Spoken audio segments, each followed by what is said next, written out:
नमस्कार, आदाब, सत श्री अकाल मेरे दोस्तों। आ गया आपका होस्ट और दोस्त प्रतीक सिंह लेकर के प्रमुख तथ्यों के साथ आपके पॉलिटी वीडियो क्लास का अगला क्लास।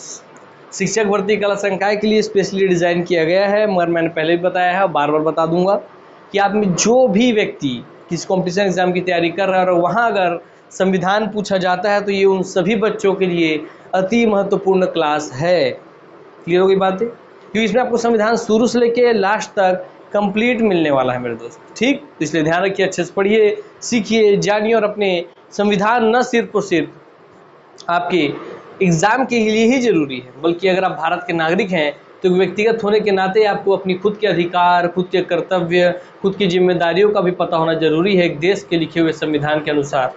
तभी आप अपने अधिकार के लिए किसी लड़ाई में आगे बढ़ चढ़ करके हिस्सा ले सकते हैं। इसलिए ज़रूर संविधान को अपने जीवन का हिस्सा बनाइए। जिसने भी संविधान को विषय बना के पढ़ा वो संविधान को कभी समझ नहीं पाया, मगर जिसने भी संविधान को अपने जीवन का हिस्सा बना लिया वो संविधान में पारंगत हो चुका है। इसलिए आप भी संविधान को एक सब्जेक्ट और विषय की तरह नहीं, बल्कि उसको हर एक दिन के व्यक्तिगत जो ज्ञान होता है हमारे जीवन में उसकी तरह देखें। चलिए आइए क्लास की शुरुआत करते हैं। वीडियो नंबर 22 है। आज आप पढ़ रहे हैं सर, भाग 5 पढ़ रहे थे, है ना? भाग 5 में ही हम हैं सर, जिसमें सर आप संघ बोलते हैं भाग 5 को। यस, संघ या केंद्र सरकार। सर उसमें हम पढ़ते हैं भारत का राष्ट्रपति का पार्ट 3। तो आप इसी बात से समझ सकते हैं कि हम केवल भारत के राष्ट्रपति का ही तीसरा पार्ट पढ़ रहे हैं, मतलब राष्ट्रपति के इससे पहले भी हम 2 पार्ट पढ़ चुके हैं। तो इसका मतलब क्या है कि आप समझ सकते हैं एक सिंगल क्वेश्चन आपका यहाँ से बाहर नहीं होने वाला है एग्जाम में। कि जब राष्ट्रपति जैसे कोई क्लास कोई हम लोग 3-3 4-4 क्लास ले लेकर पढ़ रहे हैं, इसका मतलब हम किसी भी कॉर्नर को छोड़ नहीं रहे हैं। ऊपर से हम जब थ्योरी पढ़ते हैं उसके अनुसार फिर हम उसका प्रैक्टिकल क्वेश्चंस भी देखते हैं, जिससे हमारा कैसा थ्योरी से कैसा क्वेश्चन बनता है तुरंत ही पता चल जाता है। तो आइए क्लास की ओर आते हैं और शुरुआत करते हैं दोस्तों आज आपके संविधान का। आपको हर दिन जब शुरुआत में पढ़ाता हूँ मैं तो पहले पूरे 22 भागों का नाम एक बार दिखाता हूँ। हर दिन एक भाग उसका नाम और उसके रिलेटेड अनुच्छेद आपको याद करवाता हूँ, जिसमें हम लोग पूरे पहले का टेबल याद कर चुके हैं। ये अब आपकी जिम्मेदारी की इसको आप रिविजन करें। उसके बाद फिर आपका ये दूसरा टेबल भी हम पूरा याद कर चुके हैं 15 तक, संघ और राज्यों के अधीन सेवाएं तक। ठीक, अब आज आपसे पढ़ेंगे भाग 14A। वो 14 था, भाग 14A तक है ना, अधिकरण। तो अधिकरण में आप पढ़ना है इस टेबल को, बस भाग 22 तक के हमको भाग उसके नाम और उसके अनुच्छेद हमको याद करना है, तो हमारा पूरा टेबल कंप्लीट हो जाएगा। तो आइए एक बार मैं फटाफट आपको रिवीजन करा दूँ भाग 1 से लेकर भाग 6 तक का। ठीक, आज हम कुछ नया भाग उसके नाम अनुच्छेद नहीं देखेंगे, आज हम केवल भाग 1 से लेकर 6 तक को रिवीजन करेंगे। कल इसके बाद नेक्स्ट वीडियो जो आएगा दोस्तों उसमें हम इसके बाद वाले जो है भाग 6 के बाद से उसको पूरे रिवीजन करेंगे। उसके बाद नेक्स्ट क्लास से फिर हम लोग कंटिन्यू हर एक भाग उसका नाम याद करेंगे, क्योंकि जब आप बार बार पढ़ चुके हैं इसलिए इसका रिवीजन मैं करवा देता हूँ।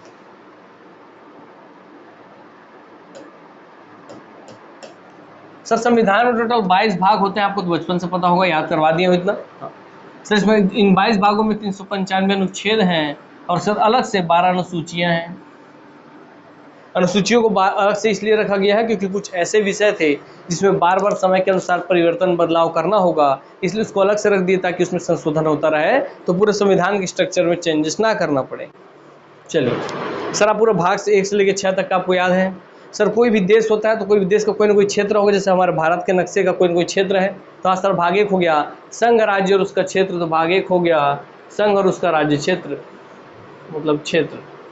और कोई भी क्षेत्र जो होता है सर उसके 4 दिशाएं होती हैं, इसलिए अनुच्छेद 1 से 4 तक हो गए, पूर्व पश्चिम उत्तर दक्षिण की तरह 4 अनुच्छेद 1 से लेकर 4 तक आता है भाग 1 के संघ राज्य और क्षेत्र में। सर जब कोई क्षेत्र है तो वहाँ उसके नागरिक निवास करेंगे, कोई ना कोई वहाँ जनता निवास करेगी जो उस क्षेत्र के नागरिक कहलाएंगे। यस सर, इसलिए भाग 2 हो जाता है उस क्षेत्र में रहने वाले नागरिक। इसमें अनुच्छेद आता है सर आपका 5 से 11। सर जो नागरिक है सर, आप नागरिक लोग रह रहे हैं तो नागरिकों को कुछ ना कुछ अधिकार प्राप्त होने चाहिए कि नहीं? तो सर उन नागरिकों को कुछ अधिकार प्राप्त होने चाहिए, इसलिए भाग 3 है मूलभूत अधिकार, अनुच्छेद आपका 12 से लेकर 35 तक। सर जब वहाँ के लोगों को आपका मूल अधिकार प्राप्त हो गए तो अपने द्वारा वो एक राज्य सरकार का निर्माण करेंगे जो वहाँ का सब शासन व्यवस्था चलाए संभाले। तो राज्य जो भी नीतियाँ बनाए वो किन निर्देशित तत्वों पे बनाए सर, इसलिए वो उन्होंने भाग 4 डाला, राज्य के नीति निर्देशक तत्व। भाग 4 राज्य के नीति निर्देशक तत्व, ठीक, DPSP जिसको आप बोलते हैं।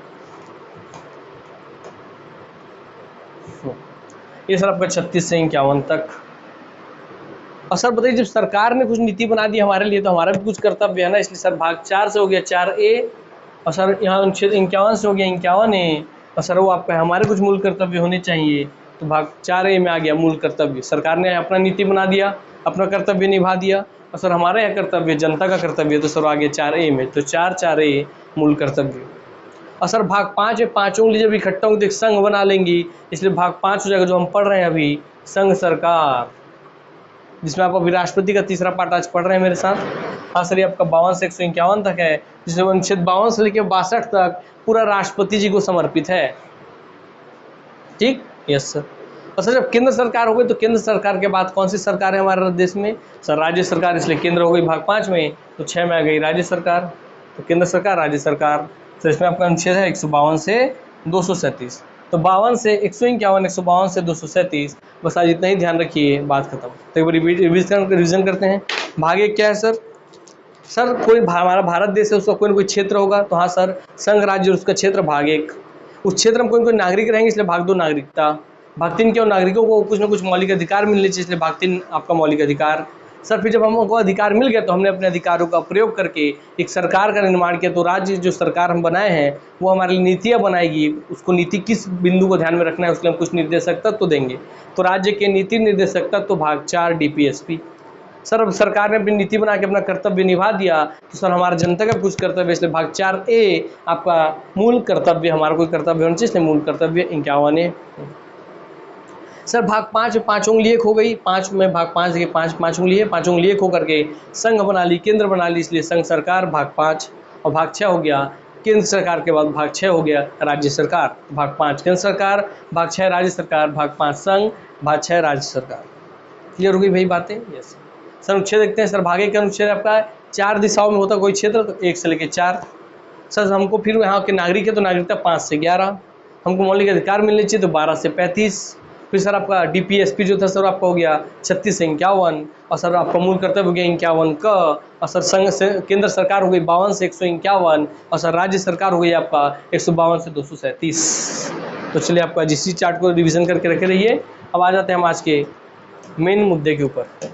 इस तरह आपको ये पूरा टेबल भी याद करवा चुका हूँ मैं, ये अब रिवीजन करते रहिएगा।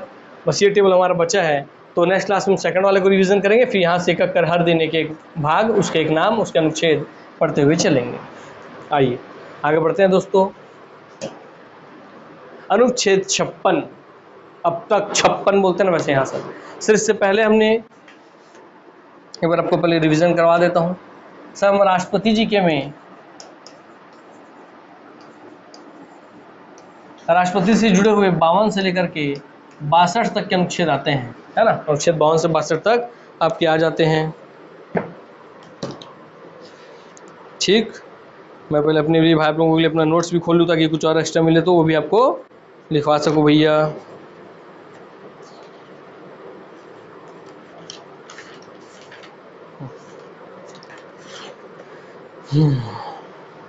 आइए तो हाँ सर 52 से लेकर 62 तक, जिसमें हम लोगों ने 52 पढ़ लिया है, 53 पढ़ लिया है, 54 पढ़ लिया है, 55 पढ़ लिया है, 55 पढ़ लिया, हाँ 56 आज पढ़ना है, 57, 58, 59, 60, 61 और 62।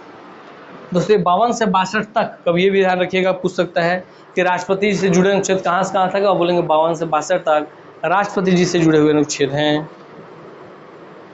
सर सबसे पहला बात फिर आपको याद करवा दे रहा हूँ, हर चीज़ पढ़ा चुका आपको। सर सबसे पहले राष्ट्रपति का पद होना चाहिए ना, तो हाँ सर इसलिए सबसे पहले 52 में है राष्ट्रपति जी का पद। ठीक सर, जैसे आप उस पद पे बैठेंगे आपको कुछ न कुछ शक्तियाँ प्राप्त होंगी कि नहीं? हाँ सर आपको कुछ न कुछ शक्तियाँ प्राप्त होंगी, इसलिए याद रखिए 53 में भैया आपका कार्यपालक शक्ति, कार्यपालक शक्ति। ठीक, उसके बाद भैया आप शक्ति तो आपको भाई इस पद पे बैठने से आपको शक्ति तो मिल जाएगी, और उसके लिए आपको निर्वाचन तो होना चाहिए ना, और निर्वाचन के लिए निर्वाचन मंडल तो होना चाहिए ना, इसलिए सर आपका हो जाएगा निर्वाचन मंडल। मंडल मतलब वो सदस्य है जो आपका चुनाव करेंगे, इसमें कौन कौन सदस्य आते हैं हम सब जान चुके हैं। अब जैसे निर्वाचन मंडल आ गया दोस्तों, तो किसी न किसी प्रक्रिया का प्रयोग करके राष्ट्रपति जी का चयन करेगा, इसलिए देखिए भैया 54 हो गया निर्वाचन मंडल। 55 में सर किसी न किसी प्रक्रिया की यूज़ करेगा, इसलिए 55 हो गया निर्वाचन की प्रक्रिया। तो प से 55, प से प्रक्रिया, इसी में आप पढ़े थे लास्ट में मुझसे। अनुपातिक प्रतिनिधित्व प्रणाली है ना, एकल संक्रमणी मत पद्धति, अप्रत्यक्ष चुनाव है ना आपका भैया, और क्या था, गुप्त मतदान। यस सर, इन सभी प्रक्रियाओं का प्रयोग करते हैं हम इसी 55 के तहत। निर्वाचन मंडल में आपके लोकसभा, राज्यसभा, सारे राज्यों के विधानसभा, दिल्ली पौंडीचेरी विधानसभा के केवल निर्वाचित सदस्य ही वोट देंगे, ये सब आ गया था मंडल में। कार्यपालक शक्ति की, हमारे देश की कार्यपालक शक्ति हमारे राष्ट्रपति में निहित है। 53 में आ गया था, 52 था राष्ट्रपति जी का पद, कि राष्ट्रपति नाम का एक पद होगा भारत में, वो आता है 52। तो आपका पूरा रिवीजन भी हो गया 55 तक। आज हमको पढ़ना है दोस्तों 56 से लेकर के आगे, ठीक। तो 56 से लेकर 62 तक में क्या क्या चीज़ें हैं उसको एक बार हम आपके सामने रख दें, क्योंकि आपको मेन बिंदु याद रहेगा, तब तो उसके अंदर का डिटेल ध्यान रखेंगे ना। पहले आपको पता होना चाहिए, हाँ सर, पहले कि मेरा नाम पर प्रतीक सर है, तो यही भाषा इंट्रोडक्शन यहाँ तो हो गया कि प्रतीक सर है। अब इसके बाद आप मुझसे और बातें कर पाएंगे ना, ऐसा थोड़ी क्या पाएंगे, मुझसे सब कहानी सुन लिए, लास्ट में बोले भैया कि बताइए सर आपका नाम क्या है, तो बहुत बेहुदा लगता है ना। इसलिए भैया वैसा बेहुदा ना लगे, इसलिए पहले आप इन पूरे अनुच्छेदों में क्या क्या मेन बिंदु, उनको की पॉइंट्स में मैं लिख देता हूँ, उनको ध्यान में रखते चलेंगे और एक कहानी के माध्यम से दिमाग में बैठाते भी चलेंगे, ठीक। अब बताइए सर, जैसे ही निर्वाचन हो जाएगा उनका, तो फिर उनका किसी न किसी कार्यकाल के लिए काम करेंगे ना। हाँ सर, वो किसी न किसी निश्चित कार्यकाल के लिए काम करेंगे, इसलिए याद रखिए 56 में आपका कार्यकाल। क्लियर हो गई बातें।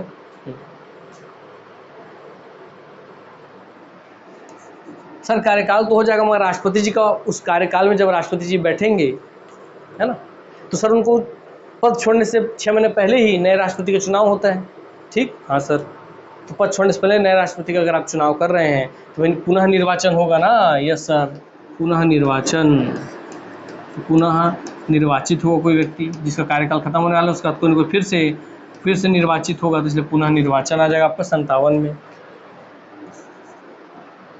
क्लियर हो गई बातें। फिर भाई जो इस पद पे बैठ रहा है पुनः निर्वाचन के बाद, उसकी कुछ योग्यताएं तो होनी चाहिए ना, इसलिए भाई उसकी योग्यता हम देखेंगे इसमें 58 में योग्यता। यस सर, ये वायर वाला, हाँ भाई। अब जो उस योग्यता को पूरा कर लेगा तो हम बोलेंगे ना आपको इस शर्तों का पालन करना है, तो हाँ सर कुछ शर्तें हम रखेंगे 59 के तहत, तो हाँ सर 59 के तहत कुछ शर्तें हम रखेंगे, ठीक। तो ये सर 59 के तहत शर्तें। अब जैसे वो योग्यता को फुलफिल कर लिया, उसने इन शर्तों को भी मान लिया, तो उसको भी हम बोलेंगे चलिए अब आप हमारी योग्यता भी आप रखते हैं, आपने शर्तों को भी मान लिया, तो चलिए अब आप राष्ट्रपति पद का शपथ ले लीजिए। तो 60 में शपथ, 100 से 60, 100 से शपथ। Yes sir.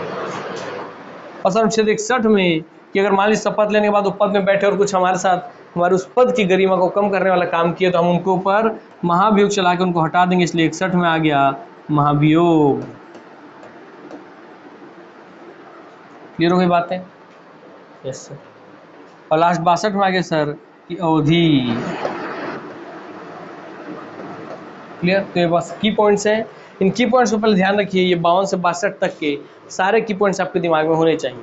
क्लियर हो गई बातें सर। देखते हैं सर, पहले सबसे पहले अब छोड़ दीजिए अनुच्छेदों को, पहले 52 से 62 है, हम पहले कहानी बनाते हैं कि सर सबसे पहले क्या होगा कि सर संविधान लिखा कि एक राष्ट्रपति का पद होगा, इसलिए 52 में राष्ट्रपति का पद।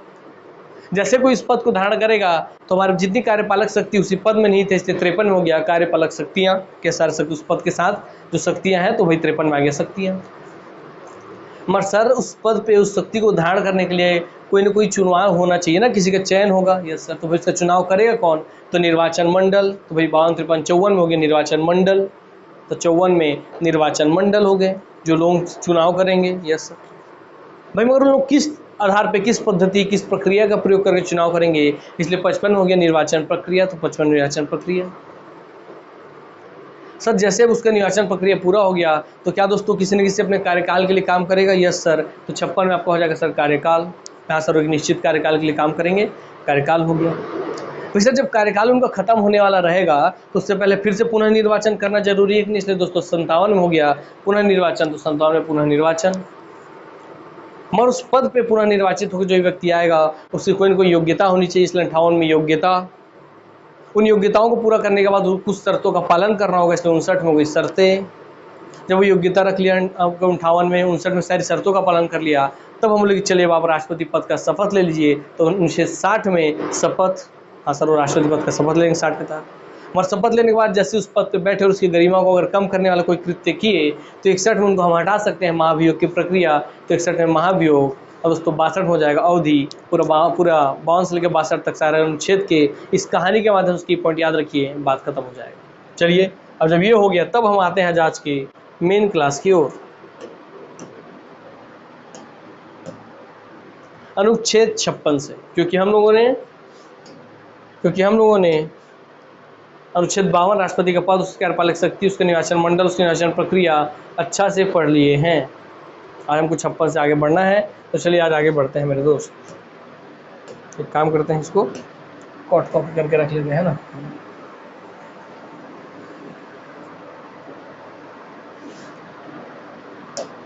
चलिए आज हम पढ़ेंगे भैया अनुच्छेद 56। चलिए आगे बढ़ते हैं। सर राष्ट्रपति की पदावधि कितने, उसके पद की अवधि कितनी होती है, उसका कार्यकाल कितना होता है, तो आता है सर अनुच्छेद 56 में। ठीक, उसका कार्यकाल। तो सर अनुच्छेद 56 के अनुसार राष्ट्रपति का कार्यकाल सामान्यतः 5 वर्ष से उससे या उस अनुच्छेद 61 के अंतर्गत कार्यकाल से पूर्व महाभियोग से हटा सकते हैं। तो अनुच्छेद 61 में जो महाभियोग है उससे भी आप हटा देंगे तो उसका कार्यकाल खत्म हो जाएगा, मगर नॉर्मली उसका कार्यकाल हम 5 वर्ष का देखते हैं। तो जो 5 वर्ष का कार्यकाल है वो अनुच्छेद 56 में लिखा गया है, और उसी में ही बताया गया कि भाई अनुच्छेद 61 के तहत अगर कुछ हम गलत पाते हैं तो उसको महाभियोग की प्रक्रिया के थ्रू हम पहले भी हटा सकते हैं, उनके 5 साल की प्रक्रिया से पहले भी हटा सकते हैं। राष्ट्रपति में क्योंकि एक बहुत सम्मानित पद है, राष्ट्रपति का पद हमारे भारत देश में, इसलिए आज तक किसी भी राष्ट्रपति जी को महाभियोग की प्रक्रिया लगा करके नहीं हटाया गया है। ठीक है, चलिए आइए भैया। तो सर 56 में 5 वर्ष का कार्यकाल आपको याद रहेगा, तो 56 में कार्यकाल 5 वर्ष या अपना। और भैया इस कार्यकाल का वो कैसे छोड़ सकते हैं, वो खुद अगर त्याग पत्र दे दें, किसको देते हैं, तो सर राष्ट्रपति जी अपने पद का कार्यकाल का समापन कर सकते हैं त्याग पत्र दे करके। और वो त्याग पत्र किनको देंगे, उस उपराष्ट्रपति जी को देते हैं। उपराष्ट्रपति इसकी सूचना लोकसभा, ये पूरा प्रोसेस जो भी आप पढ़ रहेगा लाइन कि राष्ट्रपति त्याग पत्र दे सकते हैं। ठीक है, किनको दे सकते हैं, उपराष्ट्रपति जी को दे सकते हैं। फिर उपराष्ट्रपति क्या करता है, पूरी प्रक्रिया पे एक कूट बन के आता है, इसलिए हर एक लाइन आपके लिए महत्वपूर्ण है। जैसे ही उपराष्ट्रपति जी को त्याग पत्र मिलता है, उपराष्ट्रपति इसकी सूचना लोकसभा अध्यक्ष को देते हैं कि हमारे राष्ट्रपति जी त्याग पत्र दे रहे हैं, लोकसभा अध्यक्ष को इसकी सूचना देते हैं। राष्ट्रपति अपने पद की अवधि समाप्त हो जाने पर भी तब तक पद धारण करते रहेंगे जब तक उनका उत्तराधिकारी अपना पद ग्रहण नहीं कर लेता है। अर्थात मेरा 5 साल खत्म हो गया, मगर मेरा उत्तराधिकारी अर्थात मेरे बाद का जो राष्ट्रपति है उसके निर्वाचन में किसी कारणवश विलम्ब हो रहा है या उनको धारण करने में पद विलम्ब हो रहा है, तो जब तक वो धारण नहीं कर लेते नए राष्ट्रपति जी पद, तब तक भी मैं उस पद पे बैठा ही रहूँगा, क्योंकि राष्ट्रपति हमारे देश का मुख्य पद है, उसको हम खाली नहीं छोड़ सकते, रिक्त नहीं छोड़ सकते दोस्त, है ना। उस गद्दी को हम खाली नहीं छोड़ सकते, इसलिए जब तक कोई नया नहीं आ जाता, मेरा कार्यकाल खत्म हो जाएगा, तब भी मैं उस पद पे बैठे रहूँगा, उस कुर्सी पे बैठे रहूँगा। ये बात ध्यान रखिएगा। फूड बना के पूछता है कि राष्ट्रपति अपने पद की अवधि समाप्त हो जाने पर भी तब तक पद धारण करते रहते हैं जब तक उनके उत्तराधिकारी अपना पद ग्रहण नहीं कर लेते हैं। तो भाई आप समझ गए अनुच्छेद 56 में क्या सर उनका 5 साल का कार्यकाल होगा। उस 5 साल के कार्यकाल से पहले उनको महाभियोग के द्वारा हटाया जा सकता है, भैया वो खुद अपना त्याग पत्र दे दे तो उनको हटाया जा सकता है, या किसी कारणवश उनकी मृत्यु हो जाए तो वो मृत्यु के तो रहेंगे ही नहीं। तो ये 3 कारण होते हैं दोस्तों राष्ट्रपति जी के उनके कार्यकाल से हटने के। 5 साल का कार्यकाल होगा, या उनको महाभियोग द्वारा हटा दीजिए, या वो खुद त्याग पत्र दे के हट जाए, या उनकी मृत्यु हो जाए। ठीक, तो 3 कारण है, आपका त्याग पत्र, आपका महाभियोग और दोस्तों मृत्यु। क्लियर हो गई बातें। यस, महाभियोग आप दो अनुच्छेद 61 के अनुसार लगाएंगे। अनुच्छेद 61 में लिखा महाभियोग की प्रक्रिया राष्ट्रपति जी की। ठीक है, आइए। और राष्ट्रपति जी अपना किनको सौंपते हैं, उपराष्ट्रपति जी को अपना त्याग पत्र देते हैं। उपराष्ट्रपति जी को त्याग पत्र ले जाके लोकसभा अध्यक्ष जी को बताते हैं कि भैया राष्ट्रपति जी त्याग पत्र दे रहे हैं। क्लियर हो गई बातें। आइए अब आते हैं दोस्तों, अनुच्छेद 56 खत्म हो गया। तो 57 में क्या था, सर कार्यकाल खत्म होने वाला है, तो सर उस कार्यकाल से पहले पुनर्निर्वाचन जरूरी है ना, उनको उत्तराधिकार को लाने के लिए, उनके उत्तराधिकारी को लाने के लिए। तो सर 57 में था पुनर्निर्वाचन। तो पुनर्निर्वाचन के लिए पात्रता, कोई व्यक्ति जो राष्ट्रपति के रूप में पद धारण करता है या कर चुका है, इस संविधान के अन्य उपबंधों के अधीन रहते हुए उस पद के लिए पुनर्निर्वाचन का पात्र होगा। ठीक, वही पुनर्निर्वाचन के लिए वह पात्र होगा, फिर से पुनः निर्वाचित किया जा सकता है। कोई व्यक्ति जो राष्ट्रपति के रूप में पद धारण करता है या कर चुके हो, राष्ट्रपति पद पे है अभी, इस संविधान के अन्य उपबंधों के अधीन रहते हुए, तो इस संविधान में जितने भी और अनुच्छेद है, उनके उपबंध है, उन सब के अधीन रहते हुए, इन सब का पालन करते हुए भी उस पद के लिए पुनर्निर्वाचन का पात्र होगा। ठीक, तो उस पद के लिए पुनर्निर्वाचन उनका हो सकता है, याद रखिएगा ये बात। अब आ जाते हैं दोस्तों आपके 59वें, पुनर्निर्वाचन होता है, बात ध्यान रखेंगे। आइए आगे बढ़ते हैं। अनुच्छेद 58। ठीक सर, अनुच्छेद 58 क्या बोलना चाह रहा है सर, देखते हैं। सर 56 में आपने पढ़ा कि कोई कार्यकाल होगा, ठीक है। 57 में उस कार्यकाल के खत्म होने से पहले पुनर्निर्वाचन हो जाएगा। ठीक, 56 57। सर 58 याद कीजिए, याद कराने का ट्रिक है ना भैया, जो बता रहा था। 58 तो पुनर्निर्वाचन होगा उनका, तो क्या होगा भैया सर, उसका पुनर्निर्वाचन होगा तो भाई राष्ट्रपति निर्वाचित होने के लिए कुछ अर्हताएं, कुछ योग्यताएं चाहिए ना। क्या पुनर्निर्वाचित तो हो के आ गए, मगर आपकी कुछ योग्यता तो होनी चाहिए। तो किन योग्यता, क्या क्या योग्यताएं होनी चाहिए भारत के राष्ट्रपति पद के लिए, तो उनको हम देखते हैं। तो याद रखिए 58 में है अर्हताएं या योग्यताएं, किसके लिए, राष्ट्रपति के रूप में निर्वाचित होने के लिए क्या क्या योग्यताएं होनी चाहिए। तो अगर आपको राष्ट्रपति बनना है तो अनुच्छेद 58 ही है वो जो आपको ये बताएगा कि आप में क्या क्या योग्यताएं होनी चाहिए। तो आइए देखते हैं। कोई व्यक्ति राष्ट्रपति निर्वाचित होने का पात्र तभी होगा जब वह, अब नीचे पूरे बातों को ध्यान से देखेंगे, जब वह भारत का नागरिक हो। तो राष्ट्रपति के लिए सबसे पहली चीज है कि आप भारत के नागरिक हो। दूसरा, 35 वर्ष की आयु पूरी कर चुके हों।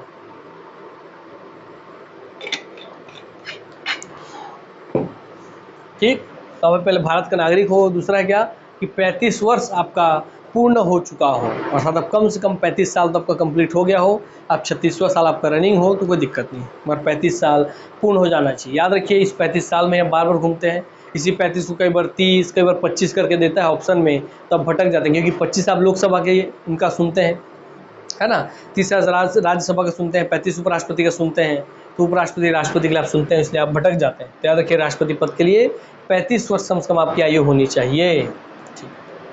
लोकसभा का सदस्य निर्वाचित होने के लिए अर्हित है, और कोई लोकसभा के सदस्य निर्वाचित होने के लिए अगर योग्यताएं रखता है, ठीक, तो जो भी लोकसभा के सदस्य निर्वाचित होने की योग्यताएं रखता है, जो भी लोकसभा सदस्य होने के लिए जो योग्यताएं हैं, तो वह व्यक्ति राष्ट्रपति के लिए भी चुनाव लड़ सकता है, राष्ट्रपति के लिए निर्वाचित हो सकते हैं।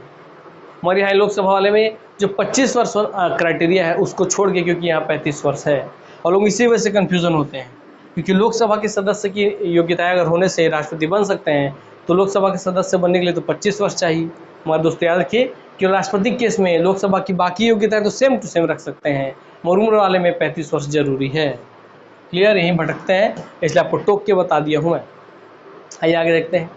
कोई व्यक्ति जो भारत सरकार के या किसी राज्य की सरकार के अधीन अथवा उस उक्त सरकारों में से किसी के नियंत्रण में किसी स्थानीय या अन्य प्राधिकारी के अधीन कोई लाभ का पद धारण करता है, राष्ट्रपति निर्वाचित होने का पात्र नहीं है। इसका मतलब कुल मिला के ये बोल रहा है, कोई व्यक्ति भी आपका केंद्र सरकार का या राज्य सरकार का या किसी भी प्रकार का आपका किसी भी गवर्नमेंट जॉब में हो के अधीन अथवा उक्त सरकारों में से किसी के भी नियंत्रण में किसी स्थानीय या अन्य प्राधिकारी के अधीन कोई लाभ का पद धारण किए हुए हैं, किसी भी सरकारी गवर्नमेंट जॉब में हैं, पद पे हैं, तो राष्ट्रपति निर्वाचित होने के लिए पात्र नहीं होंगे। अर्थात अगर आप चाहते हैं, मान लीजिए कलेक्टर साहब हैं, आप चाहते हैं कि मैं राष्ट्रपति बनना चाहता हूं, तो उसको पहले आपको अपना कलेक्टर साहब का पद त्यागना होगा। क्लियर, इसलिए आप कोई भी सरकारी पद पे, आप आरआई हो, पटवारी हो, किसी भी पद पे हैं आप, उनको पहले आपको सरकारी पद का त्याग देना होगा, उसके बाद आप इनका चुनाव लड़ सकते हैं। चलिए क्लियर हो गई बातें, क्योंकि एक साथ दो पद आप वहन नहीं कर सकते। तो एक तरफ राष्ट्रपति इतने बड़े पद, और दूसरा वही व्यक्ति किसी छोटे पद पे हो। राष्ट्रपति जी से तो हर पद फिर छोटा है, तो भाई उस पद की गरिमा का उल्लंघन हो गया ना, उस पद के राष्ट्रपति जैसे पद की गरिमा पे आघात हो गया ना। इसलिए दोस्तों आप राष्ट्रपति जैसे पद के साथ कोई और पद पे नहीं रह सकते, नहीं तो फिर अंतर क्या रह जाएगा, है ना, सम्मान दोनों का अलग अलग है ना। यस,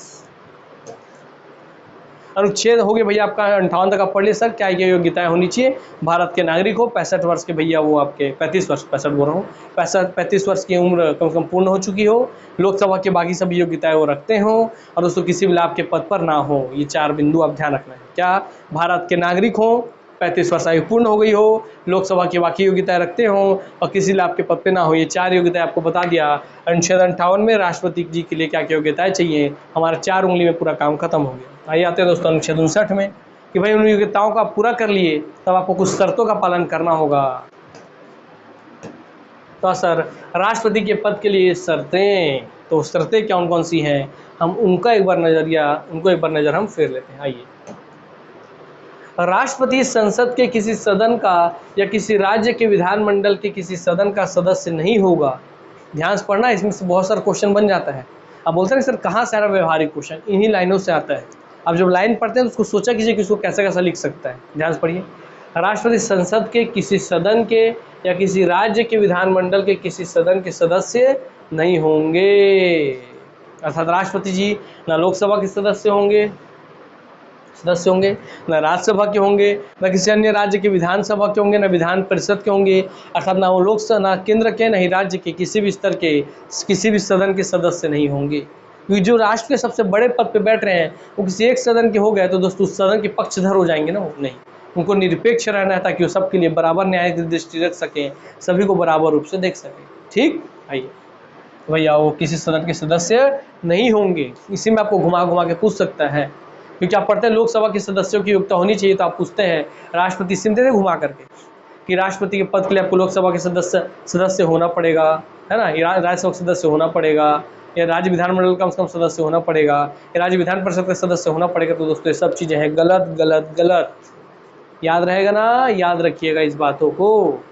ठीक, आइए, यदि संसद के किसी सदन का या किसी राज्य के विधानमंडल के किसी सदन का कोई सदस्य राष्ट्रपति निर्वाचित हो जाता है और उसमें मान लीजिए लोकसभा या राज्यसभा या विधानसभा या विधान परिषद, इनका कोई सदस्य राष्ट्रपति जी के लिए निर्वाचित हो गया, तब का बात हो जाते हैं, तो यह समझा जाएगा कि उसने उस सदन में अपना स्थान राष्ट्रपति के रूप में अपने पद ग्रहण की तारीख से रिक्त कर दिया है। तो जैसे ही वो राष्ट्रपति जी का पद ग्रहण करते हैं तो वैसे ही ये समझ लिया जाएगा कि भैया उस सदन में चाहे लोकसभा के हो सदस्य, चाहे राज्यसभा के सदस्य हो, चाहे आपके विधानसभा के सदस्य हो, चाहे विधान परिषद के सदस्य हो, ये माना जाएगा कि जैसे हुआ व्यक्ति जो सभा के सदस्य थे, उन सदन के सदस्य थे, और जैसे ही राष्ट्रपति पद की शपथ लिए या उस पद पर बैठे, इसका मतलब हम समझ लेंगे कि उन पदों को वो त्याग चुके हैं, या वो पद वहाँ उस स्थान पे उन सदन में उनका पद रिक्त हो जाएगा ऑटोमेटिक ही। ठीक, चलिए याद रखिए, यही जो क्वेश्चन बनते हैं सब व्यवहारिक, बच्चे पूछ के थक जाते हैं सर कहाँ से क्वेश्चन घुमा के देता है, यहीं से घुमा के देता है, आपके सामने समझ में आ गया होगा। दूसरे बिंदु पे, राष्ट्रपति अन्य कोई लाभ का पद धारण नहीं करेंगे, मन और किसी गवर्नमेंट जॉब में नहीं रहेंगे और कोई भी पद आपका प्रॉफिटेबल पद धारण नहीं कर सकते हैं। ठीक, सिर्फ गवर्नमेंट जॉब नहीं, अधिकार अन्य कोई भी लाभ का पद धारण वो नहीं करेंगे। यानी कि राष्ट्रपति जी आप हैं तो गवर्नमेंट जॉब मना किया तो भैया आप बोले मैं गूगल का CEO बन जाता हूँ, तो ऐसा नहीं कर सकते आप। किसी भी लाभ का पद आप धारण नहीं कर सकते। लाभ के पद से तात्पर्य जहाँ आपको कोई सैलरी, वेजेस या किसी भी अन्य प्रकार से कोई लाभ मिल रही है, तो ऐसा कोई भी पद आप धारण नहीं करेंगे। तो बच्चों में मानसिकता भैया सिर्फ से आप सोचते हैं गवर्नमेंट जॉब धारण नहीं करेंगे, तो नहीं दोस्तों, जो राष्ट्रपति जी हो प्राइवेट जॉब भी धारण नहीं कर सकते, मतलब किसी भी लाभ के पद पे वहाँ नहीं रह सकते हैं। उससे हम किसी बिजनेस के भी मालिक नहीं रहेंगे, ये बता दो आपको। किसी बिजनेस, अब बोले सर गवर्नमेंट जॉब में नहीं रहेंगे, ठीक है सर, प्राइवेट जॉब में नहीं रहेंगे, ठीक है सर, खुद का बिजनेस तो कर सकते हैं, नहीं। और उनका खुद का बिजनेस भी तो किसी और के नाम पर हस्तांतरण हो जाएगा उनकी फैमिली में, वो अपने नाम से बिजनेस भी नहीं कर सकते हैं। ये बात ध्यान रखिएगा, इसे प्रैक्टिकल क्वेश्चन आने वाले समय बनेंगे तब आपको इन बातों का ध्यान होना चाहिए। ठीक, आइए, तो भैया सोचिए अगर मैं बिजनेस, मेरा बिजनेस है, मेरा राष्ट्रपति बन गया, तो मेरे नाम से मेरे बिजनेस को मैं तो 4 गुना 5 गुना फायदा करवा सकता हूँ। तो मैं अपने पद का गलत उपयोग किया कि नहीं, तो उस पद की गरिमा को ठेस पहुँचा कि नहीं। इसलिए कॉमन सेंस लगाइएगा तो आपको समझ में आ जाएगा कि हाँ सर ऐसी चीज़ें नहीं हो सकती हैं। तो कोई भी लाभ का पद धारण नहीं करेंगे राष्ट्रपति जी। तो बच्चे जब इसको पढ़ते हैं, पता नहीं कहाँ से पढ़ते हैं, जहाँ से पढ़ते हैं, उनको लगता है लाभ का पद मतलब सिर्फ गवर्नमेंट जॉब धारण नहीं करेंगे। नहीं दोस्तों, वो गवर्नमेंट हो, प्राइवेट हो, बिजनेस हो, कोई भी पद जहाँ उनको किसी भी तरीके का लाभ मिल रहा हो वह धारण नहीं करेंगे जब तक वो राष्ट्रपति जी के पद पे हैं। तीसरा, राष्ट्रपति बिना किराया दिए अपने शासकीय निवासों के उपयोग का हकदार होंगे, और ऐसी उपलब्धि जो राष्ट्रपति जी को मिलती हैं, ऐसे भत्ते और ऐसे विशेषाधिकारों का भी जो संसद विधि द्वारा अवधारित करे, और जब तक इस निमित्त इस प्रकार उपबंध नहीं किया जाता है तब तक ऐसी उपलब्धियां, भत्तों और विशेषाधिकारों का जो दूसरी अनुसूची में विनिर्दिष्ट है हकदार होंगे। ठीक भाई, दूसरे अनुसूची में लिखा हुआ है ना सर, अनुसूची पहला क्या है, संघ राज्य और उसका क्षेत्र। अनुसूची 2 कौन है, वेतन और भत्ते। तो अनुसूची दो में जो भी वेतन और भत्तों का बात किया गया है, तो राष्ट्रपति जी को उन सारे वेतन भत्ते विशेषाधिकारों और राष्ट्रपति भवन में रहना, उनको जितना भी फैसिलिटी मिलता है उस पद के साथ, वो सारा पद मिलता रहेगा, वो यही बोल रहे हैं यहाँ पे।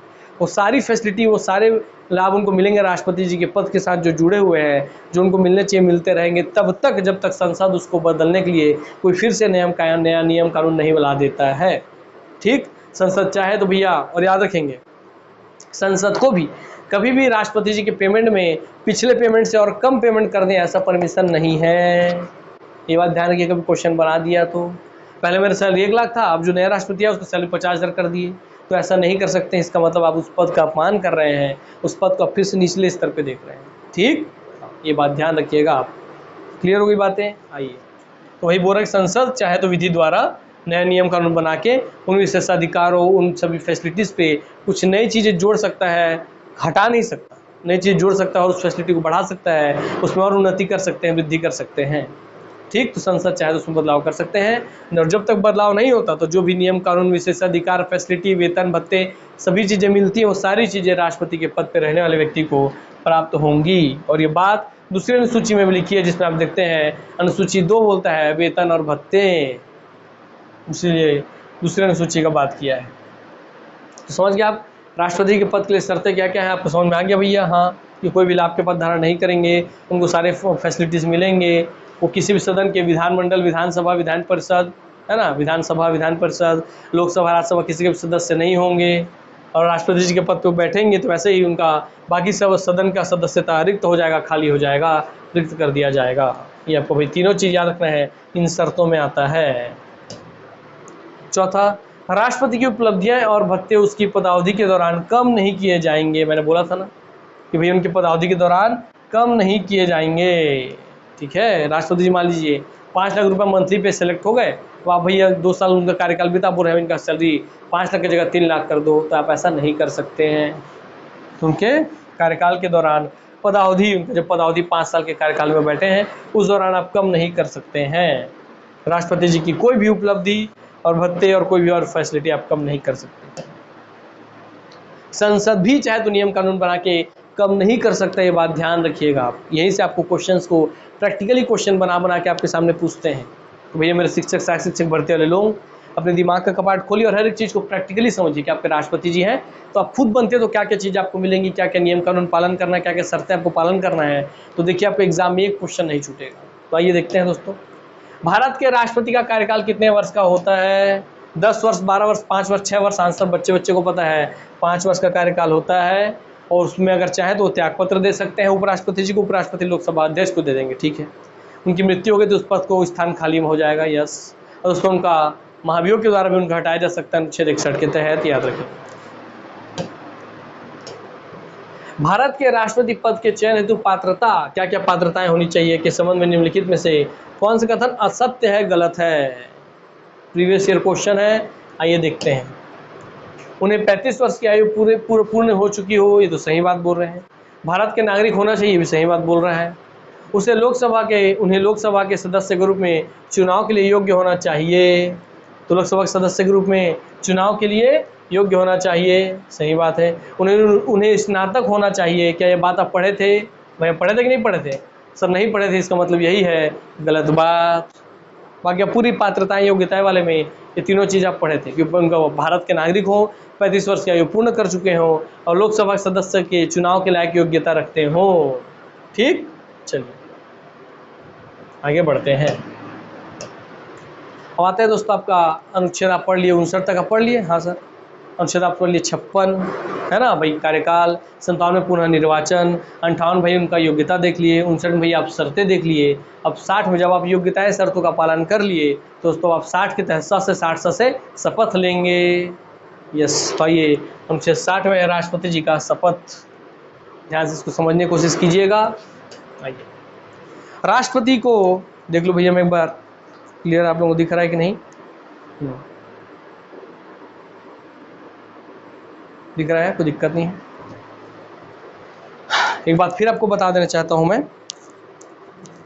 कि आप में से जो भी लोग पुराने पद्धति पे पढ़ रहे हैं अगर संविधान, तो क्वेश्चन अब नहीं बनेगा। आप लोग अब जान चुके हैं कि हाँ सर, प्रैक्टिकल या व्यवहारिक ज्ञान के क्वेश्चन पूछे जाते हैं। तो आप जब इसको पढ़ते हैं थ्योरी को, तो उसी आधार पे आपको डिज़ाइन किया गया है क्लास, उसी आधार पे आप पढ़िए और हर एकीकरण अनुच्छेद का व्यवहारिक मतलब समझिए। क्योंकि अगर आपको एग्जाम में क्वेश्चन बनाना है, सिलेक्शन पाना है, तो आपको ऐसे ही क्वेश्चन पढ़ने होंगे। वो पुराना रटन तो विद्या वाला ज्ञान आप छोड़ दीजिए, उसी से कन्फ्यूज़न आपके पैदा होता है ना। रटना है तो सही चीज़ों को रटिए, सही तरीके से रटिए, ठीक। पहले उसके व्यवहारिक महत्व को समझिए। आइए तो राष्ट्रपति जी के शपथ को हम देखते हैं। तो राष्ट्रपति को शपथ सुप्रीम कोर्ट का मुख्य न्यायाधीश या अन्य कोई वरिष्ठ न्यायाधीश दिलाते हैं। यह क्वेश्चन फिर बनता है कि राष्ट्रपति जी को शपथ कौन दिलाते हैं, तो बोलेंगे सुप्रीम कोर्ट। यहाँ सुप्रीम कोर्ट, हाई कोर्ट सब घुमा के दे देगा आपको, है ना। उच्चतम न्यायालय, उच्च न्यायालय, ऐसा सब घुमा के दे देगा। तो याद रखिए, नहीं, सबसे सर्वोच्च न्यायालय कौन है, सबसे सर्वोच्च पद है राष्ट्रपति, सबसे सर्वोच्च न्यायालय है, सबसे उच्च न्यायालय है, सर्वोच्च न्यायालय है, तो उनको वही दिला सकते हैं। तो वहाँ के कौन, मुख्य न्यायाधीश। तो हमारे भारत के राष्ट्रपति जी को शपथ सुप्रीम कोर्ट के मुख्य न्यायाधीश दिलवाते हैं। मगर मान लीजिए किसी कारणवश मुख्य आपके सुप्रीम कोर्ट के मुख्य न्यायाधीश जी नहीं है, चीफ जस्टिस ऑफ इंडिया नहीं है, CJI, तो उस समय जो भी सुप्रीम कोर्ट में जो भी कोई व्यक्ति सबसे वरिष्ठ न्यायाधीश होंगे, वही राष्ट्रपति जी को शपथ दिलवा सकते हैं। ये बार बार घुमा के पूछते याद रखेंगे। पहले तो मुख्य न्यायाधीश जी दिलवाएंगे, वो नहीं होंगे तो वरिष्ठ न्यायाधीश दिलवा सकते हैं। आइए आगे बढ़ते हैं। चुनाव के समय कोई विवाद होता है तो, और अगर चुनाव जब हो रहा है राष्ट्रपति जी का, और अगर कोई विवाद उत्पन्न हो जाता है ना, तो उत्पन्न होता है तो उस विवाद का समाधान सुप्रीम कोर्ट ही करते हैं। केवल सर्वोच्च न्यायालय में ही उस विवाद का निपटान होगा और किसी अन्य न्यायालय में नहीं। जैसे PA संगमा स्वतंत्र उम्मीदवार, लेकिन समर्थित NDA के उम्मीदवार हैं, तो स्वतंत्र उम्मीदवार PA संगमा ने, तो ये इनको समर्थन था NDA का, है ना, कौन, PA संगमा जी को। तो PA संगमा स्वतंत्र उम्मीदवार ने सुप्रीम कोर्ट में चुनाव को लेकर याचिका डाली थी, लेकिन सुप्रीम कोर्ट ने याचिका खारिज कर दी थी। याद रखिए यही बात कि सुप्रीम कोर्ट में याचिका डाली, इसका मतलब क्या कि अगर राष्ट्रपति चुनाव में कोई भी विवाद होता है तो आप सुप्रीम कोर्ट में ही याचिका डाल सकते हैं या उस विवाद का निपटारे के लिए जा सकते हैं, तो सुप्रीम कोर्ट में ही। तो राष्ट्रपति चुनाव में कोई विवाद होता है तो आप सुप्रीम कोर्ट का दरवाजा खटखटाएंगे, ये बात ध्यान रखिएगा। ये PA संगमा जी वाला केस आपको याद भी रहेगा। PA संगमा जी व प्रणब मुखर्जी जी के बीच में लगभग 4 लाख वोटों का अंतर था। ठीक है, कितने वोटों का, 4 लाख वोटों का अंतर था, और इसलिए सुप्रीम कोर्ट ने इस याचिका को खारिज भी कर दिया। ये बोले कि अगर कुछ फर्जीवाड़ा होगा भी मेरे छोटे भाई, तो 4 लाख वोटों से आप अंतर नहीं आएगा, खारिज करते हैं हम इस चीज को। आइए, क्लियर हो गया।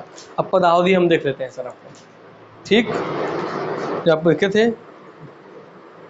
पदावधि क्यों देखे सर हम लोग, आपको दिखाता हूँ, पहले मैं समझ लीजिए।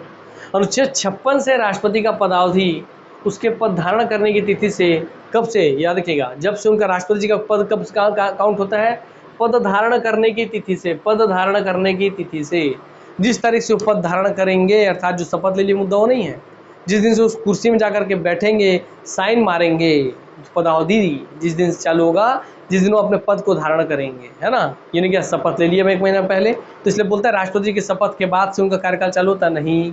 राष्ट्रपति जी का पद का यह कार्यकाल चालू होता है उनके पद धारण करने की तिथि से। 5 वर्ष तक हो सकता है, ठीक, यस।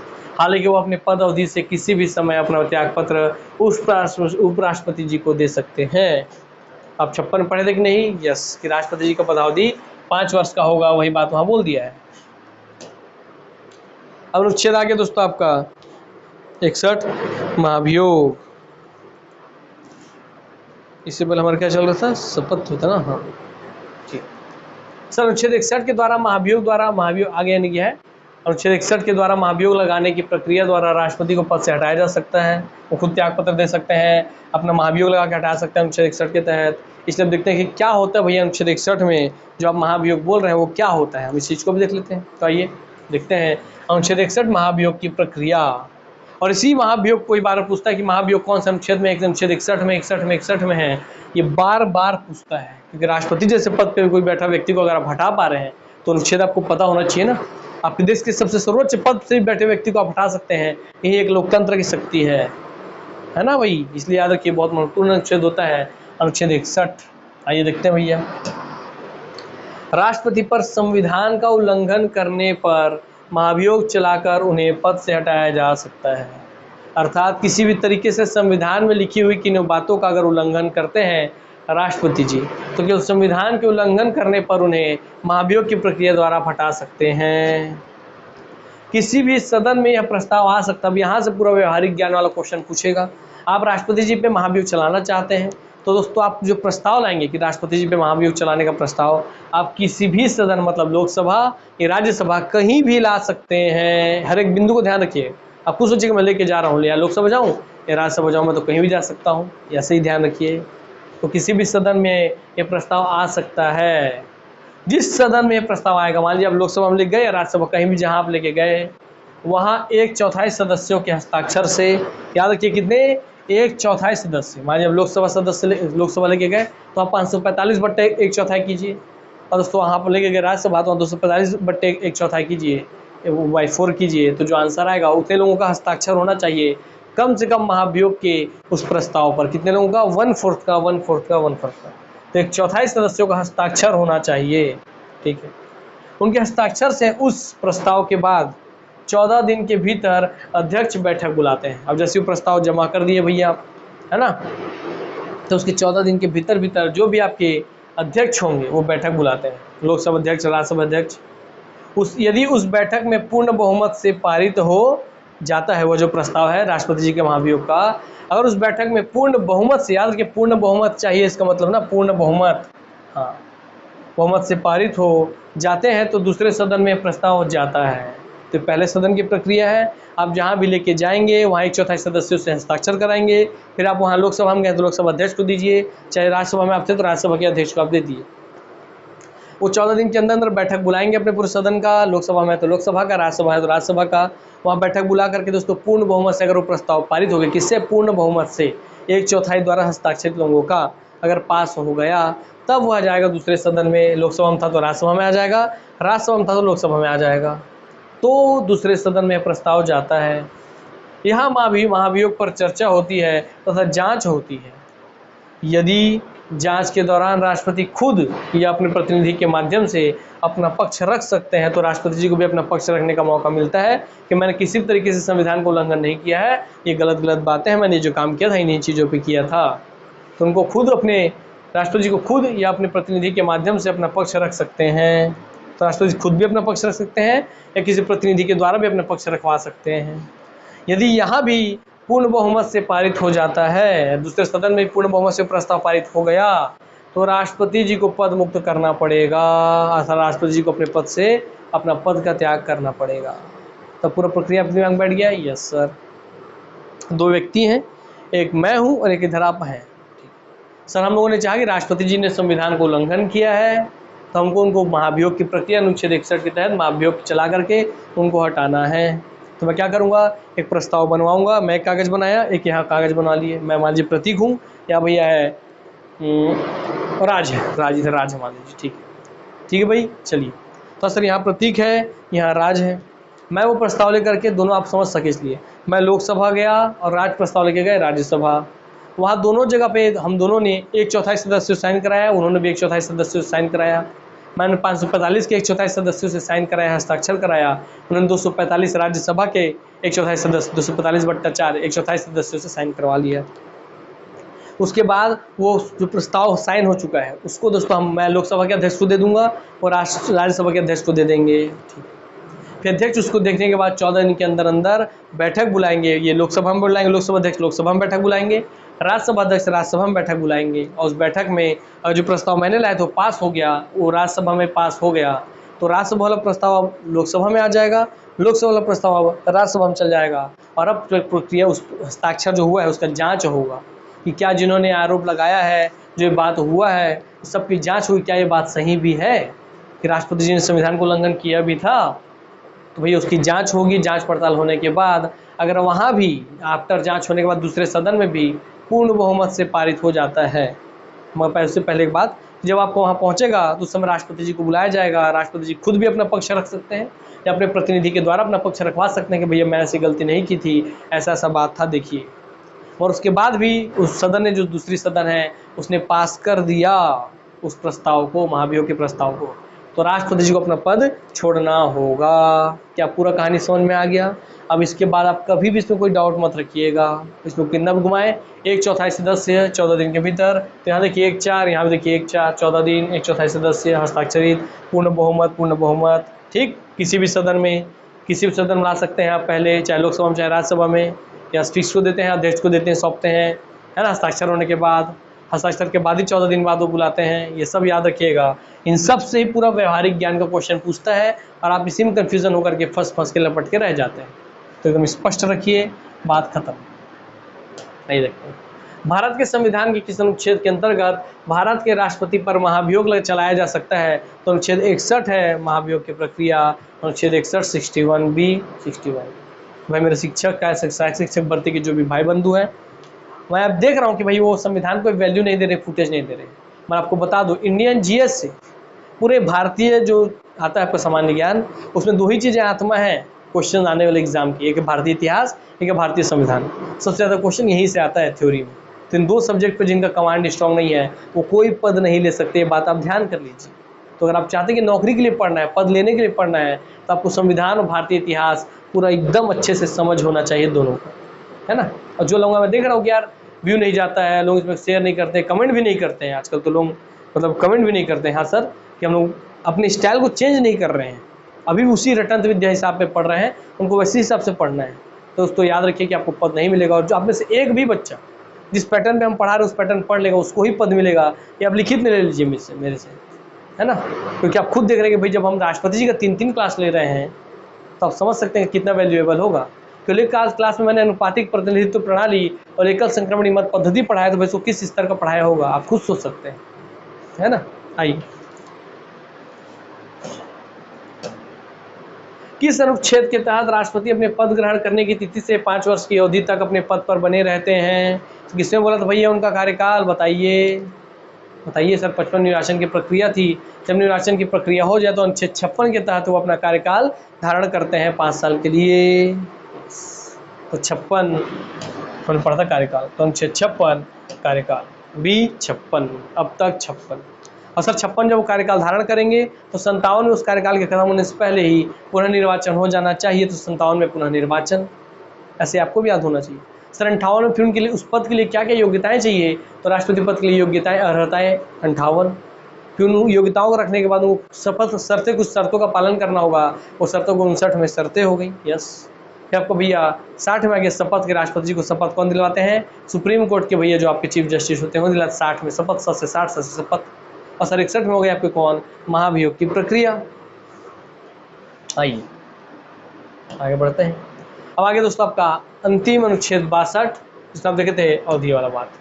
तो राष्ट्रपति के पद में रिक्ति को भरने के लिए निर्वाचन करने का समय और आकस्मिक रिक्ति को भरने के लिए निर्वाचित व्यक्ति की पदावधि, ये पूरा याद रखिए। बोलते हैं ना अवधि पढ़ा था, अवधि। यस। राष्ट्रपति की पदावधि की समाप्ति से हुई रिक्ति को भरने के लिए निर्वाचन पदावधि की समाप्ति से पहले ही पूर्ण कर लिया जाएगा। अर्थात वो अवधि कि राष्ट्रपति जी की पद की अवधि खत्म होने वाली है, उससे पहले ही आप नए राष्ट्रपति का चुनाव कर लीजिए। समझ में आया बात? क्योंकि राष्ट्रपति जी का सीट कभी खाली नहीं रह सकता, इसलिए उनके पद छोड़ने से पहले ही नए राष्ट्रपति का चुनाव कर लेते हैं कि आज हटे तो आज ही बैठ गए, सीट कभी खाली नहीं होगा। तो ये बात किस में कहा जाता है भाई? इसी में कहा जाता है अनुच्छेद 62 में। क्योंकि जो भी पद की अवधि है उस पद की अवधि से पहले ही आप नए राष्ट्रपति का चुनाव कर लीजिए, पुनः निर्वाचन करवाना पड़ता है। राष्ट्रपति की मृत्यु की वजह से भाई अब खाली हो सकता है पद, तो भी आपको चाहिए। पद त्याग या पद से हटाए जाने की वजह से आप हटा दिए 61 का उपयोग करके, खुद उन्होंने पद का त्याग कर दिया, उस वजह से भी आपको पद रिक्त हो सकता है। अन्य कारण से हुई उसके पद में रिक्ति को भरने के लिए, तो किसी भी कारण से जो आपका वर्णित है, और उस पर कारण से आप कभी खुद त्याग पत्र दे दें, उनको महाभियोग द्वारा आप हटा दें, भैया आप उनकी मृत्यु हो जाए, ऐसे किसी भी कारणों से या किसी कारणों से योग्य ना रह जाए उस पद पे बैठने लायक, है ना भाई। तो उसको आप उन सभी कारणों को बस जब उपद रिक्त हो जाएगा, उस रिक्ति को भरने के लिए निर्वाचन रिक्ति होने की तारीख के पश्चात यथाशीघ्र और प्रत्येक दशा में 6 माह बीतने से पहले किया जाएगा। ठीक है, तो रिक्ति होने की तारीख के पश्चात यथाशीघ्र और प्रत्येक दशा में 6 माह बीतने से पहले किया जाएगा। जैसे मान लीजिए जो उनके आज पद से हट गए, आज उनकी मृत्यु हो गई, आज जो त्याग पत्र दे दिए, पद खाली हो गया। दोस्तों पद खाली होने के बाद ध्यान रखिएगा 6 माह तक, 6 माह के अंदर अंदर नए राष्ट्रपति जी का चुनाव हो जाना चाहिए। कितना? 6 माह के अंदर अंदर। तो आज खाता खाली होने के बाद, पश्चात लिखा है, इस बात को ध्यान रखेंगे, पश्चात। तो पद रिक्ति होने की तारीख के पश्चात ही यथाशीघ्र और प्रत्येक दशा में 6 माह के बीतने से पहले किया जाएगा। और रिक्ति को भरने के लिए निर्वाचित व्यक्ति अनुच्छेद 56 के उपबंधों के अधीन रहते हुए, अनुच्छेद 56 क्या था आपका भाई? कार्यकाल, अपने पद ग्रहण की तारीख से 5 वर्ष की अवधि तक पूर्ण पद धारण करने का हकदार होगा। तो 56 के तहत वो 5 वर्ष की अवधि के लिए अपना कार्यकाल पूरा पद धारण करने के लिए हकदार होगा। वह व्यक्ति जो एक नया राष्ट्रपति चुनाव करके आएगा वो 5 साल के लिए हकदार होंगे उस पद के लिए। यही चीज़ें हम बोल रहे हैं। तो राष्ट्रपति के पद में रिक्ति को भरने के लिए निर्वाचन करने का समय कितना है? 6 माह के अंदर अंदर निर्वाचन हो जाना चाहिए। और आकस्मिक रिक्ति, आकस्मिक मतलब भाई मृत्यु हो गई उनके, चाहे उसको त्यागपत्र दे दिए, तो आकस्मिक रिक्ति को भरने के लिए निर्वाचन व्यक्ति की पदावधि, जो निर्वाचित व्यक्ति होंगे उनकी पदावधि कि अगर जहाँ मृत्यु हो गई तब आप किसी व्यक्ति को रख रहे हैं उस पद पे, है ना, उन त्यागपत्र दे दिए तब वो रखते हैं किसी पद पे, वो सबकी जानकारी। राष्ट्रपति पद के उम्मीदवार के लिए अधिकतम आयु कितनी होनी चाहिए? कोई आयु सीमा नहीं है। क्या बताइए? 65 वर्ष, 70 वर्ष, 75 वर्ष, तो कोई आयु सीमा नहीं है। क्या है भैया सही जवाब? कि राष्ट्रपति पद के उम्मीदवार के लिए अधिकतम आयु कितनी होनी चाहिए? मतलब आप कितने अधिकतम, आप मान लीजिए मैं 65 साल को हो गया अधिकतम, तो उसके बाद मैं राष्ट्रपति चुनाव नहीं लड़ सकता। मैं 70 साल को हो गया तब नहीं लड़ सकता, 75 को हो गया तब नहीं लड़ सकता। ये कोई आयु सीमा नहीं है। आप 90 साल के हैं तो भी आप राष्ट्रपति पद के लिए चुनाव लड़िए। क्या है भैया? तो आयु सीमा, राष्ट्रपति पद के उम्मीदवार के लिए अधिकतम आयु कितनी होनी चाहिए? डी, कोई आयु सीमा नहीं है। अर्थात आप किसी भी उम्र के हैं दोस्तों, आप राष्ट्रपति पद के लिए चुनाव लड़ सकते हैं। बस इसमें निम्नतम आयु का क्राइटेरिया कि कम से कम 35 साल पूर्ण होना चाहिए। अधिकतम आप कितने साल के हैं उसका कोई क्राइटेरिया नहीं है। इन दोनों बात को ध्यान रखिए। इसको भी ऐसे क्वेश्चन बना के दे सकता है कि राष्ट्रपति पद के लिए न्यूनतम आयु की सीमा तो दी गई है, अधिकतम आयु की सीमा नहीं है। 35 वर्ष न्यूनतम होना चाहिए। अधिकतम कितने साल के आप हैं तो आप राष्ट्रपति पद के लिए खड़े हो सकते हैं। आप 40 के, 50 के, 60 के, 70 के, 80 के, 90 के, 100 के, 110 के, ऐसा करके। ठीक, तो भैया कोई आयु सीमा नहीं है। आंसर स्पष्ट हो गया। आइए आगे बढ़ते हैं। एक व्यक्ति राष्ट्रपति पद के लिए अधिकतम कितनी बार निर्वाचित हो सकता है? तो एक व्यक्ति राष्ट्रपति पद के लिए अधिकतम कितनी बार निर्वाचित हो सकता है भैया? 2 बार, 3 बार, 4 बार, ये कोई सीमा नहीं है। तो आंसर क्या है? एक व्यक्ति राष्ट्रपति पद के लिए अधिकतम कोई सीमा नहीं है, अर्थात अधिकतम वो कितने बार भी चयनित हो सकते हैं। ये प्रीवियस ईयर क्वेश्चन है कि राष्ट्रपति पद के लिए कोई व्यक्ति अगर चुनाव लड़ रहे हैं तो कोई सीमा नहीं है। एक ही व्यक्ति 10 बार भी राष्ट्रपति बन सकते हैं। जैसे राजेंद्र प्रसाद जी हमारे 2 बार बने थे, याद है? ठीक, याद रहेगा। प्रधानमंत्री पद के लिए कोई सीमा नहीं है, राष्ट्रपति पद के लिए कोई सीमा नहीं है। ऐसा है क्या? तो आप बताएंगे इसमें कि नहीं सर इसमें कुछ गलती है या कमी है, आप लोग कमेंट बॉक्स में मैसेज करेंगे। ठीक, चलिए। तो एक व्यक्ति राष्ट्रपति पद के लिए अधिकतम कितनी बार निर्वाचित हो सकता है? तो अधिकतम वह भी निर्वाचित हो सकता है, कोई सीमा नहीं है। तो मतलब वो कितने बार भी निर्वाचित हो सकते हैं। इसे तो बोला था ना, मैं पीछे आप पढ़े थे ना, पुनः निर्वाचन हो सकता है, बार बार वो उस पद को धारण कर सकता है। याद कीजिए। चलिए, तो आज की क्लास को भी यही हम समाप्त करते हैं। एक बार आपके सामने पूरी क्लास को एक सरसरी निगाहों से दौड़ा लेते हैं। ठीक, आइए, क्योंकि यहाँ तक आपका भैया खत्म हो गया 62 तक। तो यहाँ तक आपको हर एक अनुच्छेद राष्ट्रपति जी से जुड़ा हुआ तो कहानी के रूप में स्पष्ट रहे। लिख लेते हैं भैया राष्ट्रपति जी का पद, राष्ट्रपति जी पद अनुच्छेद 52 से 62 तक है। ठीक, चलिए। सर आप लिख लीजिए अनुच्छेद सर 52। सर इसमें है राष्ट्रपति जी का पद, राष्ट्रपति जी का पद। सर अनुच्छेद 52 में लिखेंगे सर राष्ट्रपति जी का एक पद होगा, अर्थात राष्ट्रपति का पद संविधान में लिखा गया। तो राष्ट्रपति जी के नाम से एक पद होगा हमारे देश में, वो पद सब सर्वोच्च होगा। वो दोस्तों किसमें लिखा गया है? अनुच्छेद 52 में वो इस पद के बारे में लिखा गया है कि राष्ट्रपति नाम से कोई पद होगा। अनुच्छेद 52 में दिया गया है संविधान के 53 में। सर जैसे उस पद पे कोई व्यक्ति बैठेगा उसको उस पद की कार्यपालक शक्तियाँ मिल जाएंगी, अर्थात जितनी भी कार्यपालिका है पूरी कार्यपालिका की सारी शक्ति किसमें निहित है? कार्यपालिका मतलब आपका मंत्रिपरिषद की पूरी शक्ति किसमें निहित है? तो राष्ट्रपति में निहित है, इसलिए कार्यपालक शक्तियाँ। तो 53 में याद रखना है शक्तियाँ, यहाँ 52 पद, 53 में शक्तियाँ। कि हम जैसे उस पद पे बैठे हमको उसकी शक्ति मिल गई। देखिए याद भी होगी आपको 52, 53। ठीक है, सच हुआ।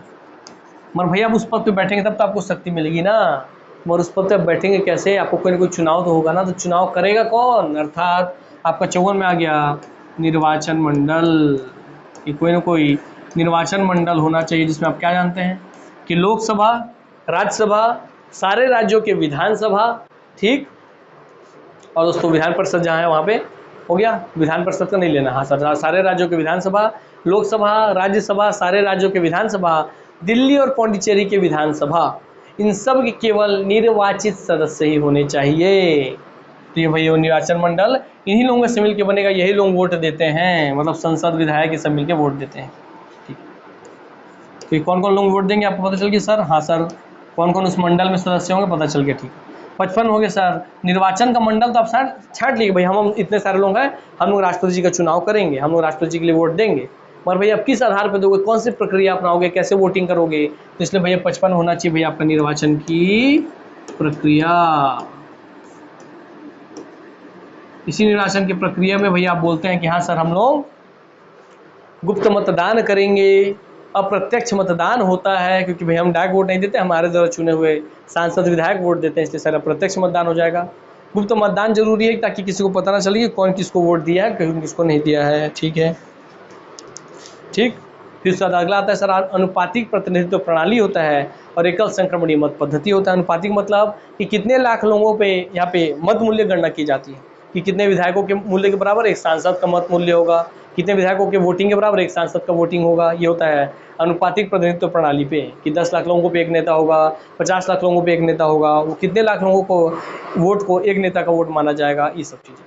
और सर एकल संक्रमणीय मत पद्धति कि राष्ट्र इसमें पद की हम वरीयता देते हैं, मत की वरीयता देते हैं, अर्थात हर व्यक्ति दो जन खड़े हैं राष्ट्रपति के लिए, तो दोनों को वोट देगा, बस वो ये डालेगा पहले नंबर पे मैं इनको रखता हूँ, दूसरे पे मैं इनको रखता हूँ, दूसरा कोई बोलेगा नहीं मैं पहले पे इनको रखता हूँ, दूसरे पे इनको रखता हूँ। इस तरीके से वो हर व्यक्ति पद की वरीयता देता है, मत की वरीयता देता है कि मैं पहले नंबर पे इनको पसंद करता हूँ, दूसरे नंबर पे इनको पसंद करता हूँ। रिजेक्ट किसी को नहीं कर सकते आप। ठीक, फिर उसका जब तक काउंट होता रहेगा, जब तक उसकी मतगणना, उसकी न्यूनतम सीमा, उसका कोटा पूरा ना हो जाए। यस सर, तो एकल संक्रमणीय मत पद्धति भी आप जान गए, इसके अंतर्गत आता है ये सब चीज़। कौन? अप्रत्यक्ष मतदान, गुप्त मतदान, अनुपातिक प्रतिनिधित्व प्रणाली, एकल संक्रमणीय मत पद्धति, ये 4 चीज़ आता है इसके अंदर। ठीक है सर। अब राष्ट्रपति जी भैया इस प्रक्रिया का आप चुनाव कर लिए और राष्ट्रपति जी चयनित हो गए, तो लीजिए भैया 56 बैठ गए। कौन सर? वो बैठ गए भाई, जैसे चयनित हो गया तो भैया वो बैठ गए, 5 साल के कार्यकाल के लिए उस पद पे बैठ गए। 56 में कार्यकाल के राष्ट्रपति जी 5 साल के कार्यकाल के लिए उस पद पे बैठ जाएंगे। ठीक है, फिर आ जाए 57। सर उस कार्यकाल पे बैठ तो जाएंगे, मगर उनका कार्यकाल अब वो मान लीजिए खत्म होने वाला है, तो उससे पहले पुनः निर्वाचन होना चाहिए ना किसी व्यक्ति का। हाँ सर, पहले ही अपने चयनित करके रख लीजिए। तो हाँ सर, पुनः निर्वाचन जरूरी है, तो लीजिए भैया पुनः निर्वाचन आगे आपका ये कार्यकाल से भैया आपका पुनः निर्वाचन जरूरी है नए राष्ट्रपति के लिए। सर फिर उस नए जी फिर से निर्वाचित होकर याद हो गए व्यक्ति, वो नए राष्ट्रपति चुन के याद हो गए, मगर वो कौन कौन सी योग्यताएं रखनी चाहिए, इसलिए 58 हो जाएगा। राष्ट्रपति जी के पद के लिए क्या क्या योग्यताएं होनी चाहिए? तो योग्यताएं भाई कि भारत के नागरिक हों, कम से कम 35 वर्ष की आयु रखते हों, लोकसभा सदस्य की सारी योग्यताएं रखते हों, है ना। 58 योग्यताएं या अर्हताएं। और सर जैसे इसके तहत ही जैसे उन योग्यताओं को फुलफिल कर लेंगे कि सारी योग्यताएं इनमें है, तो दोस्तों इनको कुछ शर्तों का पालन करना होगा। इसलिए 59 में शर्तें कि किसी लाभ के पद पे ना हो, वो किसी भी सदन के सदस्य ना हो, है ना, वो सब चीज़ें, कोई भी लाभ का पद धारण नहीं करेंगे, किसी सदन के सदस्य नहीं होंगे, राष्ट्रपति पद पे बैठे उनके सारे सदन की सदस्यता खत्म हो जाएगी। सारी शर्तें इसको दी है 59 में। ठीक, फिर आगे दोस्तों 60 से 60 से शपथ के राष्ट्रपति जी को शपथ कौन दिलाते हैं? सर्वोच्च न्यायालय के न्यायाधीश दिलवाते हैं, वो ना रहे तो वरिष्ठ न्यायालय के उसी सर्वोच्च न्यायालय के वरिष्ठ न्यायाधीश दिलवाते हैं। ठीक है, 61 कि राष्ट्रपति जी पे आप 61 के तहत ही महाभियोग चला सकते हैं। इस महाभियोग में क्या था कि दोस्तों आप लोकसभा चाहे राज्यसभा किसी भी सदन में ला सकते हैं, 1/4 लोगों का हस्ताक्षर होना चाहिए उस सदन में, 1/4 लोग जब हस्ताक्षर कर देंगे तभी आप उस सदन के चाहे लोकसभा से राज्यसभा के अध्यक्ष को वह प्रस्ताव दे देंगे। प्रस्ताव मिलने के बाद 14 दिन के अंदर अंदर वह मीटिंग बुलाएंगे, उस पर भाई जब पूर्ण बहुमत से प्रस्ताव पारित हो जाएगा तब दोस्तों प्रस्ताव दूसरे उस पर जाएगा सदन में। ठीक, और वहाँ दोस्तों आपके राष्ट्रपति जी को अपने मत रखने का, खुद अपना मत रख सकते हैं, अपना पक्ष रख सकते हैं, या अपने प्रतिनिधि द्वारा अपना पक्ष रखवा सकते हैं। अगर उसके बाद भी अगर वो प्रस्ताव पूर्ण बहुमत से पारित हो गया दूसरे सदन से, तो दोस्तों उसके बाद उनको अपना पद छोड़ना पड़ेगा। तो अनुच्छेद 61 में महाभियोग, पूरा महत्वपूर्ण चीज़ बता दिया हूँ। 62 में आगे दोस्तों आपका पदावधि है ना, अवधि, पदावधि, क्योंकि पद की अवधि रिक्त होने से पहले ही चुनाव हो जानी चाहिए, है ना। भैया उनके पद के रिक्त होने के, अगर मान लीजिए अचानक किसी आकस्मिक तरीके से उनकी मृत्यु हो गई, कुछ भी हो गई, ऐसे तो भाई चुनाव पहले करवा लेते हैं राष्ट्रपति जी का, मान लीजिए, है ना, राष्ट्रपति जी का पद खाली होने से पहले चुनाव हो जाता है, ठीक है, कार्यकाल में जो आप लिखे हैं पुनर्निर्वाचन हो जाता है। 57 में फिर से निर्वाचित हो जाते हैं, कार्यकाल खत्म होने से पहले ही फिर से निर्वाचित हो जाते हैं नए राष्ट्रपति। मगर भैया उनको आप महाभियोग से अचानक से हटा दिए, भैया मगर आप उनको अचानक से मृत्यु हो गई या खुद त्यागपत्र दे दिए, तो पद अचानक से रिक्त हुआ। तो रिक्ति होने के बाद अचानक से जो रिक्त हो गई, उसके 6 महीने के बाद, 6 महीने के अंदर अंदर, उस तिथि से 6 महीने बीतने से पहले पहले ही आपको नए राष्ट्रपति का चुनाव कर लेना है। और राष्ट्रपति जो चयनित होंगे वो उसी अवधि से 5 साल के लिए चयनित होंगे। राष्ट्रपति के पद पर कोई भी व्यक्ति 2 साल 3 साल के लिए चयनित नहीं होगा, वो पूरे 5 साल के लिए ही चयनित होते हैं, ये बात ध्यान रखिएगा। सरकार भले ही बदल जाए, सरकार भले ही बदल जाए, मगर राष्ट्रपति जी का कार्यकाल जो भी व्यक्ति धारण करेगा 5 साल के लिए। जैसे पहले मैं एक राष्ट्रपति था, मैं 2 साल के लिए पद पे रहा, अगर 3 साल कार्यकाल बचा, मगर मेरे को महाभियोग से हटा दिए, मैं खुद त्यागपत्र दे दिया, मेरी मृत्यु हो गई, अब 3 साल मेरा कार्यकाल बचा था। अब चुनाव कराएंगे 6 महीने के अंदर अंदर, और नए राष्ट्रपति को जो बैठाएंगे उनको 3 साल के लिए नहीं बैठाएंगे, पूरे 5 साल के लिए बैठेंगे फिर से, ठीक, याद रखिएगा, इसी बात को बोल रहे हैं। पदावधि आप समझ गए होंगे अच्छे से दोस्तों। ये आपके पूरे राष्ट्रपति जी से जुड़े हुए पूरे अनुच्छेद आपके सामने रख दिए गए हैं, समझा करके अब आपके दिमाग में छप गया होगा। इतना तो मैं उम्मीद करता हूँ कि भाई आपको अब इससे कोई भी क्वेश्चन पूछेगा, घुमा के फिरा के आप बताने के लिए सक्षम होंगे। तो चलिए यहाँ पे अपनी वाणी को मैं विराम देता हूँ, आप सबसे अलविदा लेता हूँ, मिलते हैं नेक्स्ट क्लास में। ये सब तो हो गया है, चलिए याद रखेंगे, और ये क्वेश्चन भी याद रखेंगे, बहुत इंपॉर्टेंट क्वेश्चन है ना, कि भाई एक राष्ट्रपति पद के लिए अधिकतम कितनी बार आप निर्वाचित हो सकते हैं। तो कोई सीमा नहीं है, एक ही व्यक्ति 10 बार भी होगा, 20 बार भी होगा, 50 बार भी राष्ट्रपति बन सकते हैं, ठीक। उनकी आयु सीमा अधिकतम कितनी होनी चाहिए, कोई सीमा नहीं हो, 90 साल में भी राष्ट्रपति चुनाव लड़ सकते हैं, 100 साल में भी, 110 साल में भी। क्लियर हो गई बातें, चलिए। तो चलिए भाई यहीं पे अपनी वाणी को मैं विराम देता हूँ, आप सबसे अलविदा लेता हूँ। दुआ करता हूँ आप हमेशा हंसते रहें, खेलते रहें, खिलखिलाते रहें, निरोग रहें, स्वस्थ रहें, तंदुरुस्त रहें, और व्यवहारिक क्वेश्चन सीखते रहें, और एग्जाम जाके उसी क्वेश्चन को बना करके आकर के एक पद जरूर ग्रहण करें, ठीक। तो चलिए यहीं आप सबसे अलविदा लेते हैं। नमस्कार, जय हिंद, जय भारत, जय छत्तीसगढ़, वंदे मातरम, धन्यवाद। और कमेंट वमेंट आजकल आप कर भी नहीं रहे हैं, ना लाइक कर रहे हैं, ना शेयर, तो भैया कीजिए, हमको उम्मीद रहती है आपसे। धन्यवाद।